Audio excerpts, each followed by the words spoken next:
Mga kahuwan, panoorin ang video na ito upang alamin ang pinaka-latest na balita tungkol sa lagay ng panahon at bagyo update today.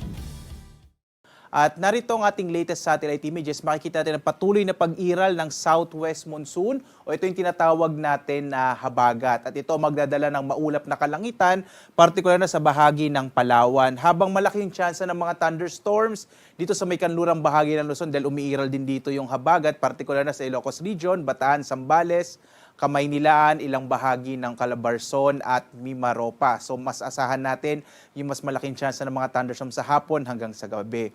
Samantala, may mga kaulapan dito sa may silangang bahagi ng Visayas at Mindanao. Ito ay bahagi ng easterlies o yung hangin nagmumula pa rin sa karagatang Pasipiko. At inaasahan natin, maaaring magdala ito ng malaking tsansa ng maulap na kalangitan sa bahagi ng partikular na sa may silangang bahagi ng Visayas at ng Mindanao. So pwedeng medyo mas malaking tsansa ng mga pag-ulan sa bahaging ito nating bansa dulot nga nitong cloud clusters mula sa easterlies. Sa ibang bahagi pa ng ating bansa, makararanas ng mga isolated o pulupulong pag-ulan, pagkidlat, pagkulog. Samantala, in the next few days, inaasahan naman natin hindi pa rin lalakas itong hanging habagat. Maaaring magdala pa rin ito ng mga thunderstorms sa hapon hanggang sa gabi, lalong-lalo na dito sa may western o kanlurang bahagi ng Luzon at ng Kabisayaan.